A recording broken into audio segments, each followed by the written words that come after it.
Well, welcome to another episode of, what kind of podcast? The as yet unnamed podcast, the podcast with no name, the podcast with several names.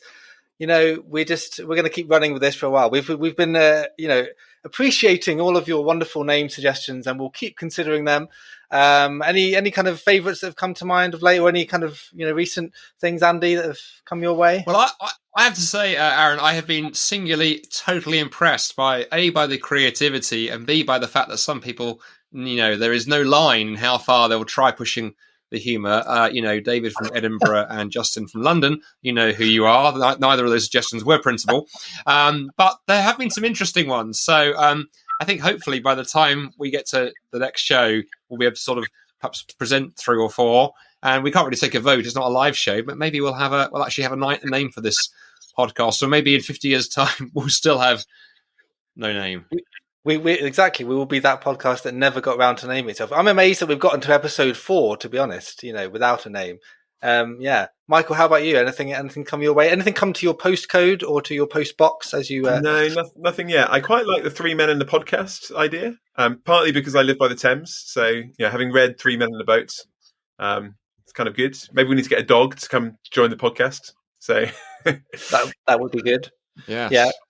Get them all mic'd up. Yeah, I mean, we could. So I presume we're just going to keep going with these opening salvos about what our name is in perpetuity, and then we'll just, we'll always be teasing our listeners that eventually there will be a name, but it'll never arrive. Anyone? In 5 years' time, we'll have made a fortune from this podcast as it's grown. We'll be lying on a beach in, Antigua or somewhere, and we'll still be debating what we should call this podcast. And then if anything goes wrong, if we say anything libelous, we can just say, well, what podcast are you talking about? What kind of podcast are you talking about? We don't even have a name. It's the Incognito podcast. There we are. I'm slightly worried if we stop using the first 5 minutes of our podcast to debate the name, people will get a bit confused, because I guess by now anyone who has listened to us more than once will just kind of, fast forward through the first 5 minutes to get onto the actual conversation. That's right. Which means if in the future we're going to say anything libelous, we need to insert it into the first 5 minutes, because that's the bit that people skip through to get to the real content. That's true. Of course, there will also be people who only listen to the first 5 minutes who don't care what we actually have to say of any content. But let's just hear this and then I'll move on. But to be fair, either way, like a big successful podcast, we'd have been giving you 5 minutes of adverts for some plumber in Glasgow. So at the end of the day, this is the adverts that we didn't give because no one would be stupid enough to advertise on our podcast at the moment. That's right. Yeah. The advertiser, there's a plumber called Michael Otts who can come and do all sorts of things because he's lost his job for libelous speech on a podcast. So there we are. I'm the worst plumber in our rental flat. We've had 9 water leaks in the space of the last 12 months. So not caused by ourselves, we hasten to add, but it's not. On that bombshell, Aaron, right. What are we supposed to be talking about this time? Well, yeah, so actually moving on to our actual content. So for those of you who have skipped the introduction, and you're welcomed by real conversation at this point, we're discussing actually quite a tricky topic, a sobering topic, which is when Christian leaders fail. Okay, when Christian leaders fail. We're looking at this kind of broadly. Of course, any of you who are familiar with recent situations will have seen and know about. I don't think anyone who can't know about the Ravi Zacharias scandal. For those of you who don't, just go and Google the name and it will come up with 1,000 podcasts who've already spoken about it, most of which introduce themselves by saying, I wasn't going to say anything about the Ravi thing, but all of my listeners have told me I must say something on it, so I will. So, fortunately, we don't have that many listeners to kind of tell us what our take is on it. So we're just deciding to try to say something on this issue, but really in a broader sense about leadership in general. So we'll try and engage a few of those little topics. But I would like us to start with the Ravi thing, if we can, because especially both of you, Michael and Andy, have had sort of interaction with Azim Ministries directly as evangelists. It'll be interesting just to hear your reflections initially and any kind of sort of takeaways that you think would be helpful. So, Michael, why don't you just kick us off? What's your sort of, how did you respond to the whole thing and any kind of thoughts? Yeah, so I found it a strange one in that I never met Ravi. I don't think I ever heard him preach live. I don't think I've ever read one of his books in completeness. But having said that, I know loads and loads of people who work with RZIM. Some of them are good friends. Some of them we've done missions together. And I would have popped into the RZIM offices in Oxford and had good relationships with folks there. So it's a weird one, because with Ravi himself, I didn't feel I had any connection, but with the organisation, a lot. So obviously, as revelations started coming out, particularly over the course of the last few months, just a real sadness, a sense of shock initially at the stuff, at the magnitude of the stuff that was coming out. And then obviously the thoughts of how that would then impact upon others who are then caught up. And I guess that's one of the difficulties when you have an organisation with someone's name right at the top of it. That has massive implications for everyone else within it. So, yeah, it's been incredibly sad, really, looking at that and thinking, how has this happened? I guess personally as well, kind of looking back, thinking, given that there were obviously allegations that came out in 2017, and also allegations before that, even about his credentials that have been spoken of, it's made me kind of think, given that this stuff was out there, why didn't I ask more questions? Now, in a sense, I didn't work for the organisation, so I could say, well, I didn't need to. I wasn't being employed by them, but at the same time, are we too easily led to just trust that everything is okay in a situation, even when things start to smell suspicious? And I guess it's made me more question, really, we need to be really careful on that, the trust that we can have, and maybe we do need to ask more questions sometimes, even though that can be painful. But so it's been sobering. It's been sad, and I've just found myself, praying for the victims. So many that transpires, and thinking of them, and also the folks who are connected to it more strongly than I am, as they kind of come to terms with what that means for themselves, for their ministries, for their future. So it's been tragic, really. Yeah, thanks, Michael, for sharing that. It's interesting. You hear, as I said, there've been so much reflection, so many blogs and podcasts on this issue, and that theme comes up again. Just the thought that this was it wasn't possible to think that this was true when the allegations had started coming out. But then, as they get pieced together, for myself, listening to the stuff about the academic credentials as an academic, I remember thinking, that's a bit weird. This is, for those of you who don't know him, I guess, posturing that he had more academic accolades than he actually did. I'm an Oxford professor when he had done the kind of visiting lectures at a hall belonging in Oxford, rather than particularly affiliated with the university. And I remember thinking, well, as an academic, I know he doesn't really do academics in the proper sense, but I don't need him to, because he's a great apologist and he's a great evangelist, and that's what he does. And he's probably just doing a kind of being a Greek to a Greek, a Jew to a Jew. He sort of technically has academic-ish credentials, but not really. He's not engaging with the academic community, but the academic community isn't doing all that much that's worth, talking about in relation to evangelism anyway, which is a problem. So why would he?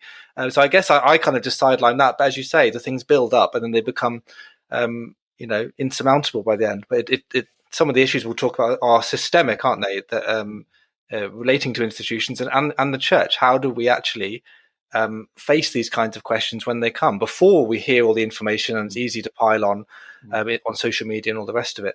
And obviously this isn't a kind of inquest into it. You can go and hear a million other podcasts about that. But Andy, have you got anything to say in relation to this, relating to how we as Christians respond to these allegations and how the church might do better in future?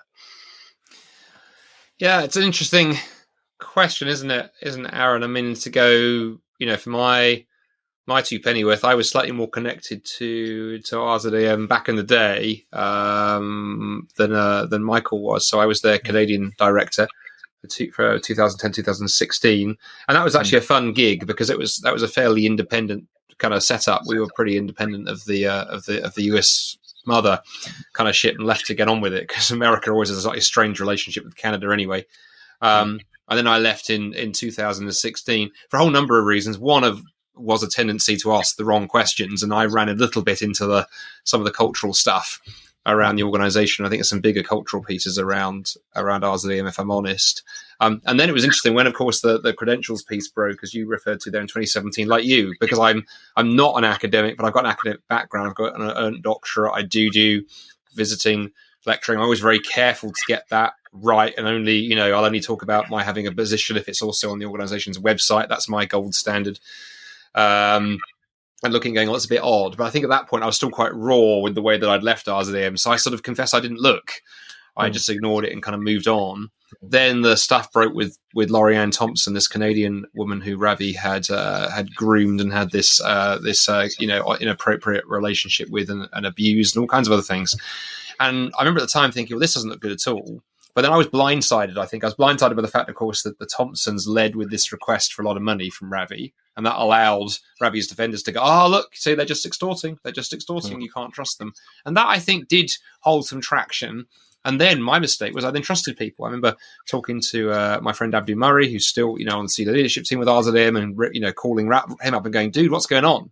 And he did this very sort of, as lawyers are very good at doing, explanation. And I remember coming away going, well, okay, I've still got a couple of questions, but I guess that sounds compelling. And I remember I sort of perhaps foolishly thought, well, I guess if there really was an issue here, the organization would deal with it, right? Because what organization is not going to deal with it? That was perhaps a foolish decision. And then, of course, in September last year, the allegations about the spa stuff broke. I remember reading that Christianity Today article. And that, to me, was when the lights went on. And I was like, oh, my, this actually happened. And I then went back and revisited those other pieces and changed my view, got more engaged, was one of those voices calling very heavily on particularly the UK leadership of the RZM branch here to completely kind of break away. And myself and others have been putting sort of pressure on in that regard. So it's been a slow journey. And I guess for me, looking back personally, I wish it had been a quicker journey. I wish I'd got there around about step 1 or certainly step 2. And I think the interesting questions for me, Michael, Aaron asked the question. Sorry, Aaron, interesting question to me. I thought you were good at asking bad questions. Is that what it is? I know, it's terrible, right? The things I'm thinking a lot about are, organizational questions. How do we structure our organization so that doesn't happen? It's very easy to look at RZAM and go, absolutely catastrophic failure of governance and leadership. Like that, there's no doubt about that. You can't paper over that. It's like putting lipstick on a pig. I mean, the thing is, the structure is rotten from top to bottom of the US mothership. But they didn't get there deliberately. No one set out to do that. They got there by a series of bad decisions over 30 years. So all of us, whether we lead organizations small or large, or folks listening to this, perhaps you're just pastoring a church with, a couple of volunteers and a congregation less than 100. Still, how do you ensure that abuse doesn't happen? How do you put the structures in place?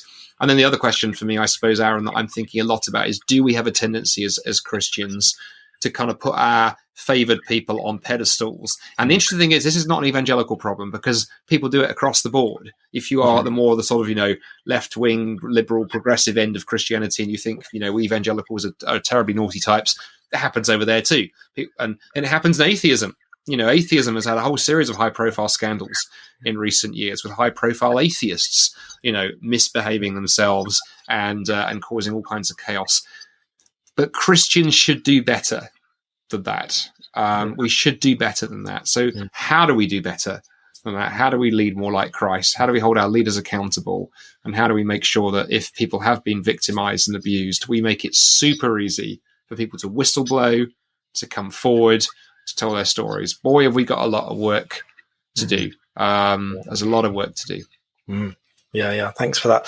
I mean, thinking about some of the stuff that's come out with RZM before we move on, just thinking maybe in general terms, one of the things that struck me was the phenomenal amount of money going through the organization.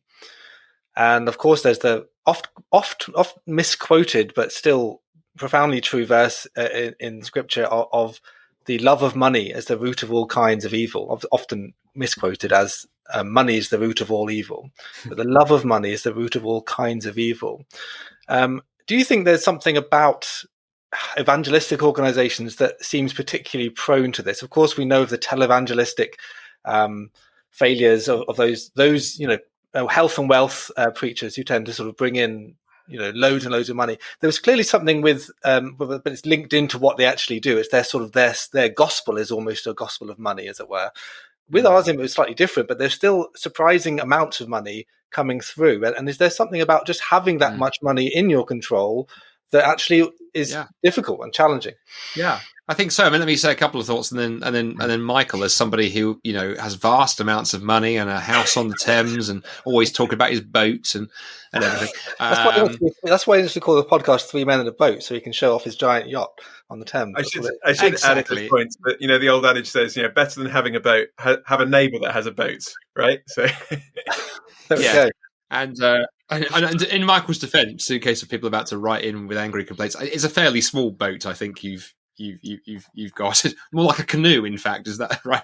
It's actually a paddleboard. Paddleboard.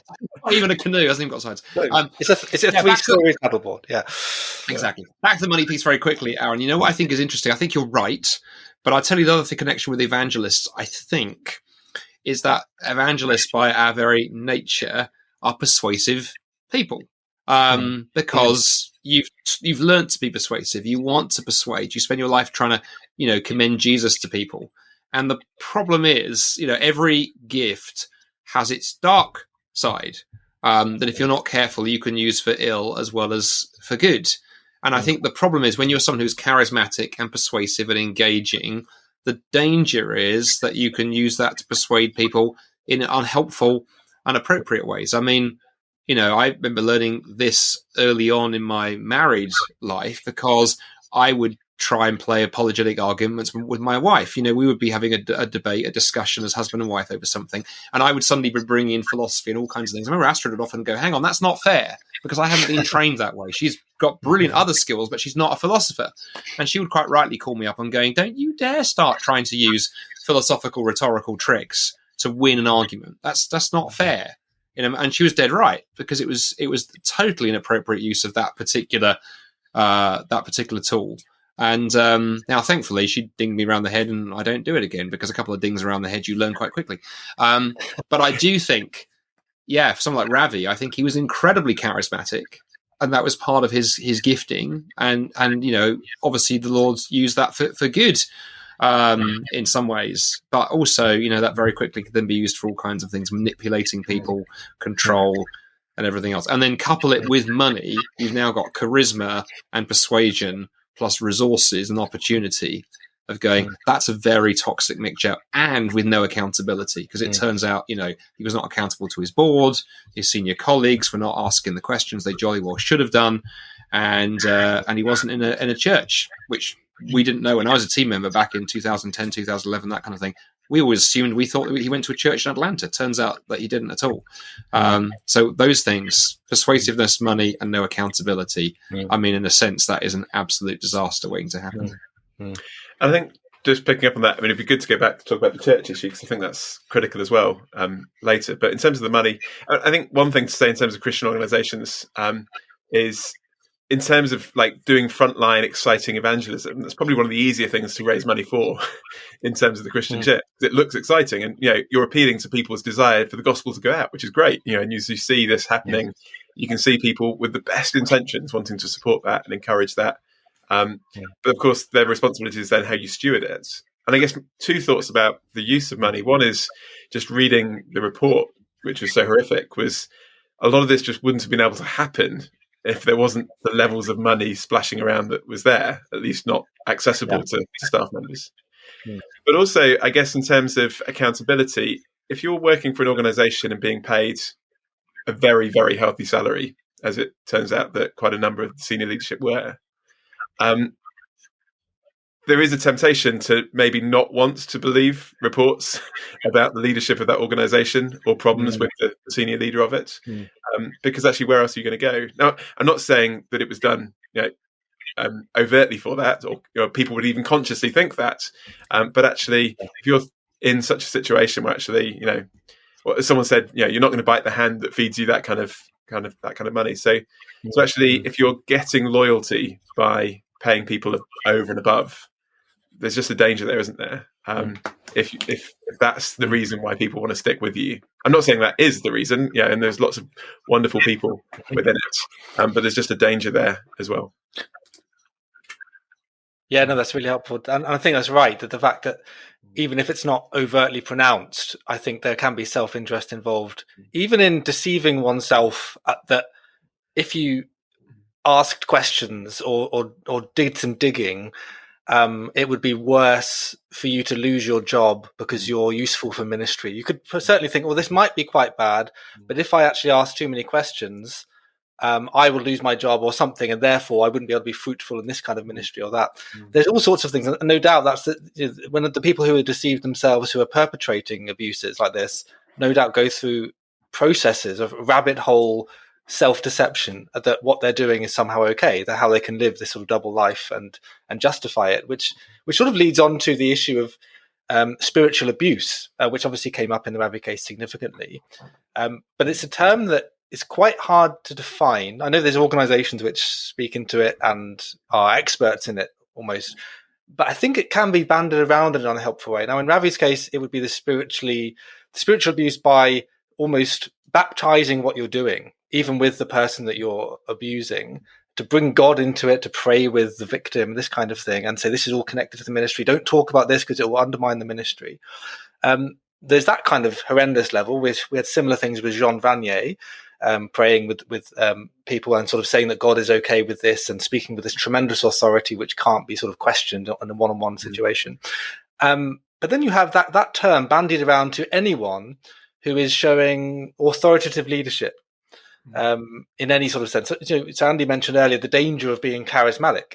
Of course, the opposite problem would be that then we just promote people to leadership who are not particularly charismatic or persuasive, and look at what might happen. And so we might be scared of strong leadership or authoritative leadership, visionary leadership, whatever you want to call it, which has often been the kind of knee-jerk response to these kinds of issues. We've had an example from the States would be probably Mark Driscoll from a number of years ago. Now, certainly nowhere near the levels of Ravi in terms of what he had done wrong, and in many respects has probably been given a harder press than was actually fair, though he was clearly did some things that were not helpful and was overly executive in his use of bylaws and non-disclosure agreements and all the rest of it.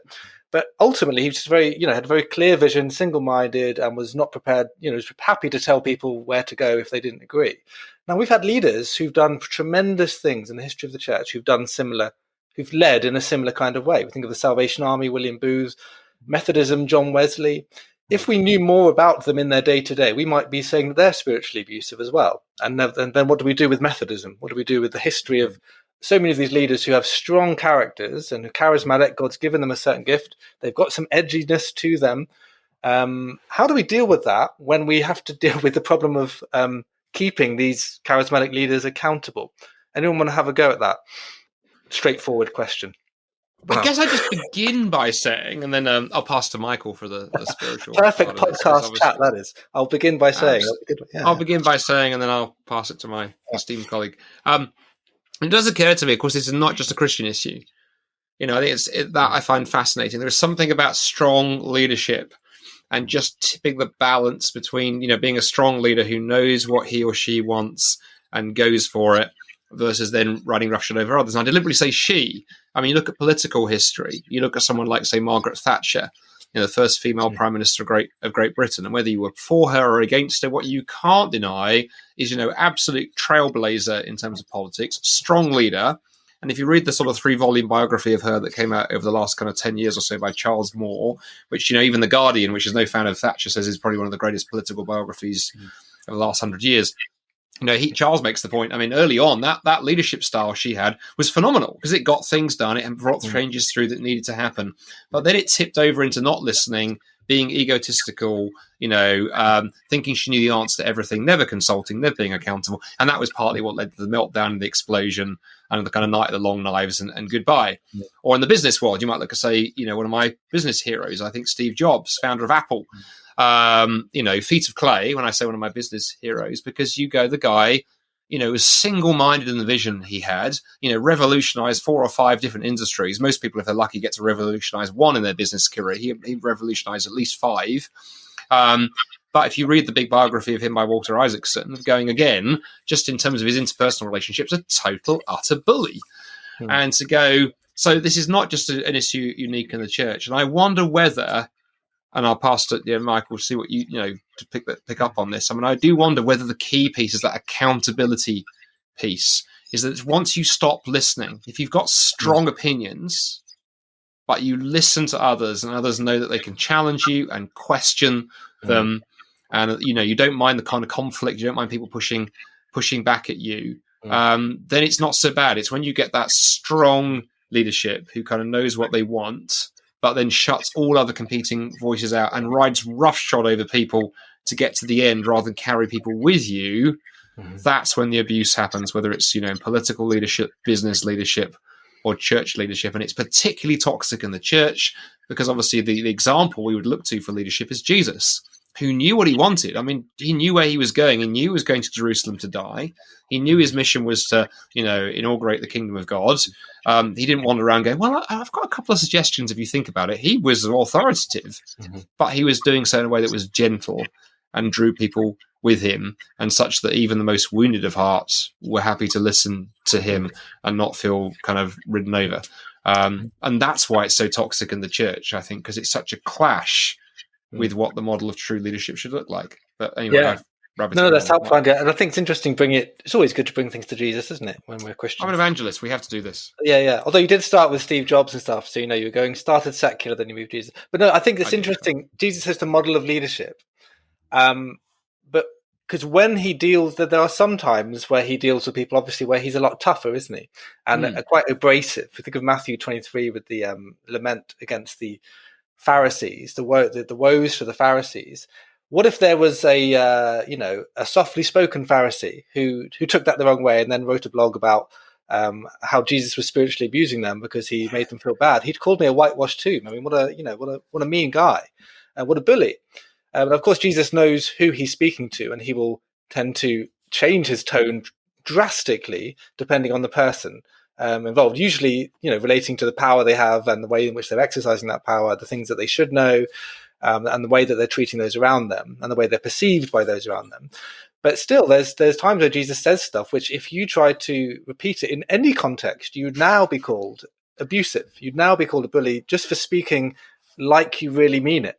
And I think there's some danger with that, isn't there? I mean, from the way that we might inherit postmodern cultural approaches to authority, which is suspicious of all power and all approaches to authority. Any kind of thoughts on that, Michael, or anything that might? I just want to get back on what Andy was sharing really about that. And I think I remember a mentor friend of mine, Michael Green, once talked about the loneliness of leadership. And there is that danger that as you kind of progress in any particular leadership, but I guess particularly Christian leadership, that can be a lonely place.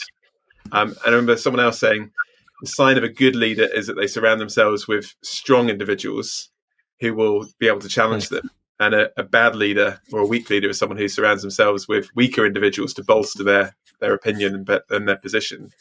And it just struck me, Billy Graham, died a couple of years ago. Just the contrast, really, in the kind of time after his funeral and the time after Ravi's. And incredible that there's probably no individual in the Christian church in the last 100 years that people would have wanted to take down more than Billy Graham, and yet incredibly seems to have been transparent and maintained integrity in his ministry. But actually, one of the beautiful things that he had through his life was a close group of friends who did ministry together, who knew him really, really well. And so, yes, they were an organisation, but they were close friends that had really committed to holding each other accountable. And so the importance of, we often talk about accountability groups. We need accountability. But the difficulty is if you just appoint an accountability group and they ask you questions, you can lie to them, can't you? You will. You're not going to tell them the truth if that's going to be detrimental. But if you've got friends who've known you for 10, 20, 30, 40, 50 years, they hopefully will have more of a chance of knowing something sus. When you start doing ridiculous things, well, we won't start naming them, but, they hopefully will see that without them even having to ask you the question. They'll see that things are wrong. Whereas if you've just got a group of people that you've drafted in to kind of tick the box of accountability, there's quite easy ways to get around that. It'll look right, but actually, so I think, do we need accountability? Yes, but actually, what do we need most? We need friends who know us, who are close to us, who are strong enough to be able to challenge us. And that's the danger, that actually we end up in ministries where we in Ravi's case, traveling 250 days a year, disconnected from family, disconnected from friends, no one really knowing what he's doing, where he is, and just massive, massive dangers in there. Yeah, that's really helpful to bring back to the fact that actually sometimes there can be a yearning for more bureaucratic structures that prove that you can, demonstrate that you're above reproach, which obviously is really, really important, especially the more complex the organization becomes and the more money it's handling, that kind of thing, more publicity it has. But ultimately, sin will find a way to get out as well. And I think that's you can try to minimize that and you can try to mitigate against it. But there can be tensions in how we actually end up thinking what is going to solve this. But we can end up sort of tying everything up and actually, as you say, being accountable with brothers and sisters in Christ in a church would be ideal. In ways that that this can happen in a more organic way, but still with structures that are appropriate within that, but not in the sense that you have to have all of these sort of new laws in order to mitigate any possibility of sort of free action, because you want to avoid sin. I just want to take us. Well, I know we're sort of over time, but now we're over time. I want to throw a curveball, which really opens up several cans of worms. We talked about cans of worms last time. Here's a super can of worms, an uber can of worms for you. Michael, you just mentioned legacy, right? Relating to Billy Graham. We can see Billy Graham's legacy, and it seems to be untarnished, which is wonderful. And of course, he was very scrupulous in the way he went about things. He never, the Billy Graham rule of never being alone with a woman for a significant period of time without anybody else there, like in an elevator or anything else. There are other leaders, obviously, who haven't done that, and we've talked about some of those today. But how do we deal with the works of the leader who has fallen? So, do we say, right, this person is now, they've lost integrity, so everything else they say doesn't matter anymore? Now, the reason I'm saying this, not just for people like Ravi Zacharias or others who've recently fallen, and we've had to reevaluate their legacy, but there's also others on the sort of other areas of the spectrum. We might say someone like Martin Luther King, who, of course, especially in the wake of 2020, has had lots of airtime in Christian circles, but even before then was gaining a lot of airtime. And he was somebody, who you would have problems with him as a leader because of his extramarital affairs, and there are many of them. And there's potentially good evidence of much worse stuff that he was potentially involved in. What do we do with that? Do we now say, right, the civil rights stuff's great, but we'll just turn a blind eye to the kind of other stuff? What do we do with that? And how do we be consistent if we're going to do that with some of these other leaders like Ravi or others? Any kind of thoughts on that? Again, straightforward question.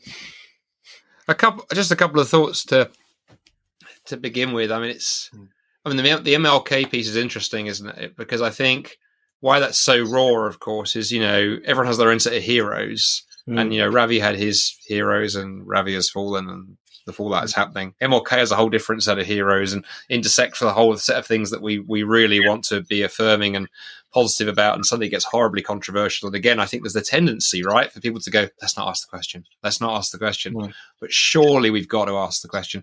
And I wonder whether part of the answer, and it's only part of it, Aaron, here, is that just like there's a tendency in some parts of culture right now to sort of, rub the past clean. So we've got, certain kind of movements in society who are like, throwing statues into lakes and, trying to rename streets in London. And if anybody had even some remote connection, something dubious in the past, even if they're innocent, we still go, no, we're going to scrub them because like their grandfather owned slaves or whatever. Yeah. Maybe we just need a more honest conversation about the past. And in which case it's okay. Let's talk about, say, MLK and the stuff that he did in terms of civil rights, which is phenomenal. I've never actually, I've read some of his stuff, but I'd never read Letter from Birmingham Jail. And I just read that actually just the other week because I thought, I finally actually need to read that document, and was reading it and reflecting on some of this stuff and thinking, what we need to do is be honest and not, either put our heroes on a pedestal or trash people entirely, but find a way of going, let's tell the truth. Let's tell the truth about history. Let's tell the truth about individuals. And of course, that was the approach that for things like the Truth and Reconciliation Commission in South Africa took. Rather than try and divide the world into heroes and saints, recognize that actually it's a much more mixed picture. So we have to do the truth telling. Don't live by a lie, tell the truth. And then you can decide, once well, this is some of MLK's background, this is some of Ravi's background, this is some of John Vanier's background, but they also did some good stuff as well. And here's the good stuff. And if you're still happy to look at that, given no more of the biography, then so be it. The one qualifier I would add, particularly on the Ravi stuff, because it's tied in with the spiritual abuse, and I don't know the answer here. It's just I thought I've been leaning into is I've got some of Ravi's books on my shelf, largely because I got a few when I was on staff years ago, because you sort of felt kind of shooting off and they were freebies. Let's be honest. I've read a couple of them, others I haven't, and I have looked at them often, going, man, should I just take those off and pulp them? And I'm probably getting close to it, to be honest. And the thing that's pushing me towards that, I probably will, is just the observation. If you're dealing with someone who's a victim of sexual assault or sexual abuse, and that you are having a conversation with them, in the office, and they glance at your shelf and they see there the name of somebody who is connected so strongly with that kind of abuse, is that going to actually be a huge problem for somebody who's trying to come to, have the courage to sort of talk about what's happened to them? And so I think particularly if anyone does any kind of counselling, any kind of pastoral work, anything like that, that's where things get difficult. And that's also say for the reason I wouldn't recommend Ravi's books to anyone right now, because I go, how do I know that the person I'm recommending this book to isn't somebody for whom this is a massive issue, and this could just be the trigger point that could bring the gospel into disrepute? So I'm probably leaning at the very least, bury them in a box, and if I need to check a reference on something, I'll dig it out from under the bed and look at it. But I think truth telling is a big part of this, and we tend to hide from the truth, and Jesus said the truth will set us free. Thanks, Andy. And just before I ask Michael to come in and solve all of these problems, he will. He likes to do this. We know he is. Well, he's got a boat, so he should be able to do this. I think it's interesting what you say there about the differences of how people who are living and who may have issues with this. We haven't got time to really go in it, but I would want to push back a little bit to say, shouldn't the same thing happen if they saw Letter from Birmingham Jail? Yeah. Because it's the same. It's we've got the same sort of levels, horrendous stuff. Maybe, as you say, spiritual abuse, worse for Ravi, but I think it's still all layers of horrendousness. And I think sometimes there's a danger that we want to not critique that, because especially if you're white, it will look worse if you do. So there's a sense of living by not by lies is also to say, look, they're both bad in these ways. They were both good in these ways, but there can be a way in which we try to protect ourselves from being told off by I guess the state. No, that's a fair critique. And look at that, we have disagreement on the show. That's exciting. It's possible. And also as well, I'm very honest. I'm thinking this stuff through, and I think that's important for listeners to hear as well. That myself and you and Michael, we don't have the answer to everything. Some of this is us processing this stuff, and you're right. There's probably a consistency question there, isn't there? Yeah. And of course, you'll be rethinking your name of Andy Bannister International Ministries, which was I know you were thinking about going with, but maybe holding fire on that now. Yes, I was. Or Give Me All Your Money PLC or something. That would be not telling lies, of course. Yeah, that's going straight. Sorry, Michael. You've been waiting for your synthesis of all of the problems. Now, I wish that I had a wonderful, succinct, wise and clear answer to give to your question, because I think it's a great question. It's a really great question, and it's one to kind of reflect on, and I'll probably think of a good answer at about 2:00 this morning, tomorrow morning rather. It'd be even better if I could think of it retrospectively ahead of the time. But I guess one of the issues would be to say that whilst Martin Luther King was a preacher, like Ravi, he's not primarily remembered for being a minister. He's primarily remembered for his influence upon kind of the politics of America. And so I think there is a level of hypocrisy that people feel at Ravi and what Ravi has done, maybe that is greater than what people feel, and a standard that people would feel that they would naturally hold him to, because Ravi is known primarily as an evangelist, an apologist, a Christian leader, and so on. I don't know if there's something in that. And I guess also reflecting on what Andy said, there is this sense of, yes, we are all a mixture of good and evil, creating the image of God and fallen. At the same time, though, Jesus does have very, very strong words for leaders in particular who abuse their position and actually, rather than feeding the sheep, eat the sheep. Someone said this week, it was Glenn Scrivener in a podcast I was listening to, who's saying, wasn't just a wolf in sheep's clothing, he was a wolf in shepherd's clothing, which makes it even more dangerous. So there's that kind of like, there's a danger that we just go like, oh yeah, well, we're all fallen, we're all expressed it in different ways. You kind of like struggle with your tax return. This person, is a little bit dishonest, and this person, abuses hundreds of people in all around the world. And it's like, well, no, there's levels, aren't there? So it's getting that right, that we recognize that we are all fallen, and yet also there is a seriousness, particularly to someone who is claiming to be a Christian leader and is known for that. But it's a really good question. I think we need to reflect on it more. In terms of like what we do with that. Do we scrapple? I remember years ago when Roy Clements, there was probably about 20 years ago now, quite a well-known evangelical leader who kind of walked out of his chair. I'd not heard of him. I thought you were saying Ray Clements, the former Liverpool goalkeeper. But no, I don't. Shows how much I know. Ray Clements, but Roy Clements was a well-known evangelical minister in Cambridge, and then completely walked out on this church, and big kind of massive kind of hit the headlines in the UK.